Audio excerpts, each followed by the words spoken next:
সরকারের মূল লক্ষ্য হল 2034 সালের মধ্যে $1 ট্রিলিয়ন অর্থনীতিতে রূপান্তরিত হওয়া। পরিবেশ বান্ধব আধুনিক গণপরিবহন ব্যবস্থায় অংশ হিসাবে ইলেকট্রিক বাস চালুর পরিকল্পনা বাস্তবায়ন দিন। ভিভিআইপি প্রোটোকল না নিয়ে মাননীয় প্রধানমন্ত্রী অতি সাধারণ চলাফেরায় ট্রাফিক ব্যবস্থায় নজিরবিহীন পরিবর্তন এনেছেন। তার রাষ্ট্রীয় সফরের সময় বিমানবন্দরের আনুষ্ঠানিকতা সীমিত করা হয়েছে। এমপি মন্ত্রীদের শুল্কমুক্ত গাড়ি ও সরকারি প্লট গ্রহণ না করার ঐতিহাসিক সিদ্ধান্ত আমরা নিয়েছি। বিদ্যুৎ জ্বালানি খনিজ সম্পদ মন্ত্রণালয়ে জানিয়েছেন, মধ্যপ্রাচ্যে সংকটের পরিপ্রেক্ষিতে সরকারের কার্যকর ও সমন্বিত উদ্যোগের মাধ্যমে দেশে জ্বালানি সংকট সফলভাবে উত্তরণ করা এবং ভোক্তা পর্যায়ে জ্বালানি তেলের নিরবিচ্ছিন্ন সরবরাহ নিশ্চিত করা সম্ভব হয়েছে। আন্তর্জাতিক বাজারে জ্বালানি তেলের অস্বাভাবিক মূল্যবৃদ্ধি সত্ত্বেও দেশে জ্বালানি তেলের মূল্য সহনীয় পর্যায়ে রাখা হয়েছে। বর্তমানে জ্বালানি তেলের পর্যাপ্ত মজুদ রয়েছে। দেশের একমাত্র সরকারি তেল শোধনাগার ইস্টার্ন রিফাইনারি পিএলসির ক্ষমতা বাড়াতে এবং জ্বালানি নিরাপত্তা শক্তিশালী করতে দ্বিতীয় ইউনিট স্থাপনের পরিকল্পনা নিয়ে এগোচ্ছে সরকার। 2029 সালে দ্বিতীয় ইউনিটের পরীক্ষামূলক কাজ শুরু করা যাবে বলে আমরা আশা করছি। অর্থ মন্ত্রণালয়ের ক্ষেত্রে সরকার দেশের অর্থনৈতিক উন্নয়নকে অধিকতর শক্তিশালী, স্থিতিশীল ও অন্তর্ভুক্তিমূলক করার লক্ষ্যে ইতিমধ্যে একগুচ্ছ বিশেষ পদক্ষেপ গ্রহণ করেছে। সরকারের মূল লক্ষ্য হল 2034 সালের মধ্যে $1 ট্রিলিয়ন অর্থনীতিতে রূপান্তরিত হওয়া। এ লক্ষ্য অর্জনে খাতভিত্তিক স্বল্প, মধ্য ও দীর্ঘমেয়াদী কর্মপরিকল্পনা প্রণয়ন করা হয়েছে। জনপ্রশাসনে আগামী 5 বছরে 5 লক্ষ শূন্য পদে জনবল নিয়োগের লক্ষ্যমাত্রাকে সামনে রেখে জনপ্রশাসন মন্ত্রণালয়ের সময়াবদ্ধ 180 দিন, 1 বছর, 5 বছর এরকম বিভিন্ন পর্বে কর্মপরিকল্পনা গ্রহণ করেছেন। বিগত 3 মাসে লিবিয়া হতে স্বেচ্ছায় দেশে প্রত্যাবর্তন ইচ্ছুক 863 জন অনিয়মিত বাংলাদেশিকে ফ্লাইট যোগে দেশে ফিরিয়ে এনেছেন আমাদের পররাষ্ট্র মন্ত্রণালয়।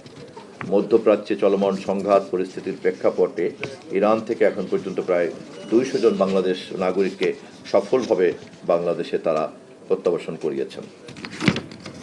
মাধ্যমিক ও উচ্চশিক্ষা বিভাগে গৃহীত যে সকল কার্যক্রম শিক্ষা মন্ত্রণালয় নিয়েছে, বর্তমান সরকারের নির্বাচনী ইস্তেহার বাস্তবায়নের লক্ষ্যে মাধ্যমিক ও উচ্চশিক্ষা অধিদপ্তরের 38টি নতুন প্রকল্প গ্রহণের প্রস্তাব শিক্ষা বিভাগে প্রেরণ করেছেন। দেশে 15টি বিজ্ঞান ও প্রযুক্তি বিশ্ববিদ্যালয়ে ফ্রি ওয়াইফাই সেবা চালু করা হয়েছে এবং 11টি বিশ্ববিদ্যালয়ে গ্লোবাল লাইব্রেরি কার্যক্রম পরিচালিত হচ্ছে। বিদেশে উচ্চশিক্ষার লক্ষ্যে রাষ্ট্রীয় অর্থনৈতিক সহায়তায় সর্বোচ্চ 10 লাখ টাকা জামানতবিহীন ব্যাংক গ্যারান্টির সিদ্ধান্ত নেওয়া হয়েছে। আবারও শুরু হয়েছে শিশু কিশোরদের প্রতিভা অন্বেষণের প্রতিযোগিতা নতুন করে। প্রথমবারের মতো সংযুক্ত হচ্ছে ক্রীড়া ও কোরআন তেলাওয়াত সহ নানান রকম পদক্ষেপ গ্রহণ করা হয়েছে শিক্ষা মন্ত্রণালয়ের পক্ষ থেকে, যা আপনারা লিখিত প্রতিবেদনে বিস্তারিত পাবেন। এছাড়া উল্লেখযোগ্য উদ্যোগের মধ্যে আরও রয়েছে one teacher one tab multimedia classroom স্থাপন, আনন্দময় শিক্ষা নিশ্চিতকরণ, বাধ্যতামূলক তৃতীয় ভাষা শিক্ষা, সবার জন্য কারিগরি শিক্ষা।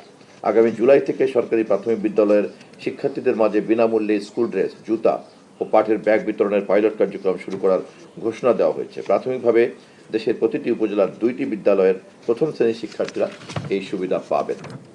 স্বাস্থ্যক্ষেত্রে আমরা এই মুহূর্তে হামের সংকট সম্পর্কে সকলেই অবহিত এবং আমরা জানি যে হামের এই তৎপরতা লাগাতারভাবে না চললে তার একটা খেসারত কীভাবে জাতিকে দিতে হয়। বিগত সরকারের এক্ষেত্রে দায়িত্ব পালন করার ক্ষেত্রে যে উদাসীনতা ছিল এ কথা আপনারাই গণমাধ্যমে বলেছেন। দায়িত্ব গ্রহণের পর আমরা হাম রোগের প্রাদুর্ভাব ও টিকার স্বল্পতাজনিত চ্যালেঞ্জের সম্মুখীন হই। সকলের সহযোগিতায় আমরা টিকার সংকট কাটিয়ে উঠতে পেরেছি।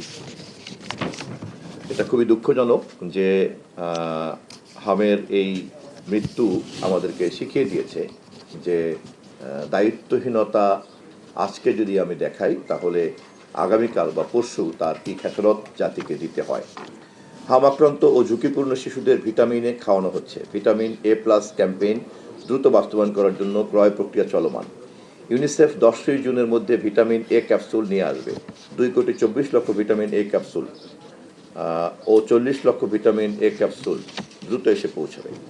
দেশের টিকাদান কার্যক্রম জোরদার করতে বৃহৎ পরিসরে ভ্যাকসিন সংগ্রহ করছে সরকার। সরকার ইতিমধ্যে 83.6 মিলিয়ন মার্কিন ডলার ইউনিসেফকে প্রদান করেছে, যার মাধ্যমে 10 ধরনের প্রায় 95 মিলিয়ন ডোজ ভ্যাকসিন পাওয়া যাবে।